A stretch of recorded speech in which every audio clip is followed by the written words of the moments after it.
bagaimana kabarnya dokter hari ini? Halo, kabar baik. Gimana kabarnya? Pastinya sehat ya dok?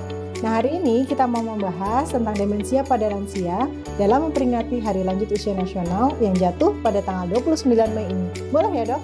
Boleh banget, kita akan bahas demensia pada lansia lebih lanjut, tapi jangan lupa subscribe YouTube channel Rumah Sakit Harapan Bunda dan nyalakan lonceng notifikasinya ya. Mantap dok! Nah dok, sebelum kita masuk ke pertanyaan-pertanyaan tentang demensia pada lansia, sebenarnya demensia ini seperti apa sih dok? Boleh dijelaskan ya?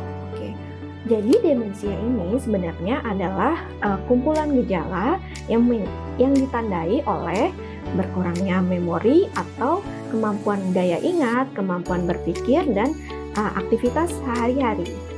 Dan penyakit ini adalah penyakit degeneratif atau dia adalah kemampuan yang semakin mundur, semakin bertambahnya usia.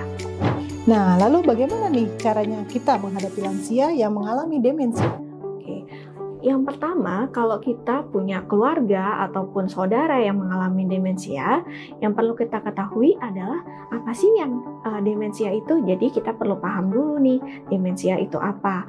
Lalu yang kita perlu lakukan adalah bagaimana cara membantu ketika orang yang mengalami demensia ini berada di rumah.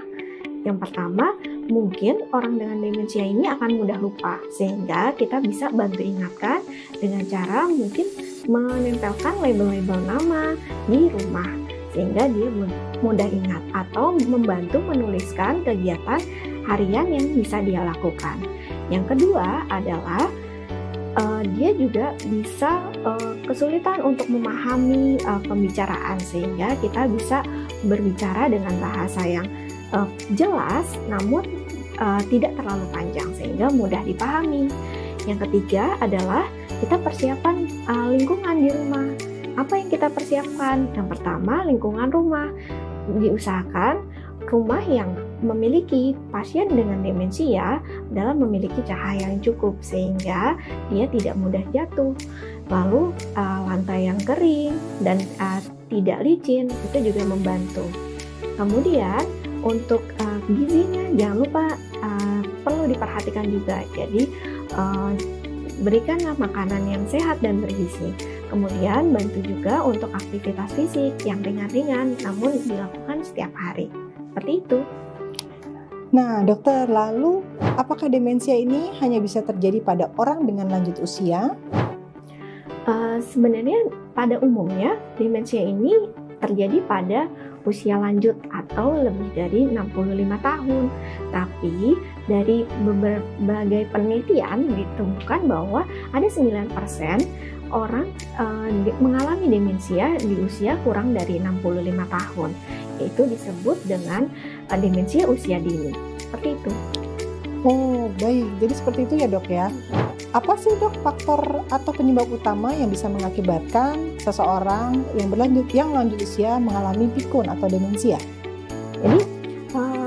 Jadi ada beberapa faktor nih yang meningkatkan risiko dari demensia. Baik faktor yang dapat diubah maupun yang tidak dapat diubah. Yang tidak dapat diubah salah satu contohnya adalah usia. Usia lebih dari 65 tahun, dia memiliki risiko untuk demensia lebih tinggi.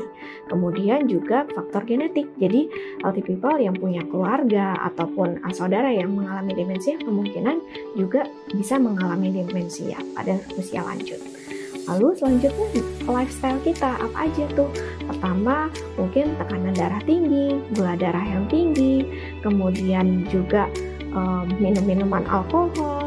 Selanjutnya adalah juga aktivitas fisik yang kurang, serta berat badan yang berlebih atau juga obesitas. Serta juga ada lagi hal-hal lain adalah interaksi sosial yang kurang antara kita dengan lingkungan sekitar, dan yang terakhir adalah depresi yang tidak ditangani dengan baik. Itu. Nah, demensia ini bisa disembuhkan nggak ya dok kira-kira? Demensia sendiri sebenarnya belum ada ditemukan baik dari penelitian ataupun dari kalangan medis untuk pengobatannya sendiri. Jadi demensia ini saat ini belum ada obatnya seperti itu. Yang bisa kita lakukan hanya meningkatkan kualitas hidupnya agar lebih baik, seperti itu. Oh, baik dok. Nah, lalu bagaimana cara memeriksa seseorang apakah mengalami demensia atau bukan? Jadi healthy people di rumah kalau misalnya memiliki keluarga atau kerabat ataupun orang tua yang mengalami kesulitan mengingat ataupun mudah lupa atau kesulitan berbicara atau kesulitan aktivitas fisik, bisa melakukan pemeriksaan di tenaga profesional seperti psikolog, psikiater, dokter neurologi ataupun dokter penyakit dalam yang bagian geriatrik. Jadi setelah itu akan diperiksa lebih lanjut apakah kerabat dari healthy people ini mengalami demensia atau enggak. Nah, dari bagian psikiatri sendiri biasanya akan diperiksa juga mengenai tentang memorinya, kemudian juga kemampuan kognitifnya. Seperti itu. Lalu dok, ada nggak sih kegiatan yang bisa dilakukan oleh lansia dengan demensia ini di rumah untuk kualitas hidupnya yang lebih baik? Oke, ada beberapa cara nih lansia yang mengalami demensia untuk meningkatkan kualitas hidupnya di rumah. Yang pertama, tetap melakukan aktivitas fisik. Seperti apa sih aktivitas fisik yang dilakukan? Bisa olahraga yang ringan, seperti yoga atau tai chi, itu bisa dilakukan. Kemudian juga tetap makan makanan bergizi. Nah, untuk mengatasi yang lupa-lupanya itu, bisa juga lansia dibantu untuk menuliskan kegiatan sehari-harinya ataupun hal-hal yang sering dilupakannya, sehingga lansia tersebut akan lebih mudah untuk mengingat. Nah, selanjutnya adalah jangan lupa untuk check up ke dokter ataupun ke tenaga profesional jika memang ada keluhan. Gitu. Oke dokter, nah sebagai penutup, boleh dok kita diberikan pesan-pesan terkait dengan demensia pada lansia? Baik, karena tadi demensia pada lansia itu belum ada obatnya, maka sebagai yang lebih muda, kita dapat mengurangi risiko penurunan fungsi kognitif ataupun demensia di masa tua dengan cara mengurangi risiko-risiko yang bisa kita kurangi tadi, seperti kita tetap melakukan aktivitas fisik, makan yang sehat, terus kita juga check up rutin untuk mencegah tekanan darah tinggi, diabetes, ataupun juga kolesterol yang tinggi.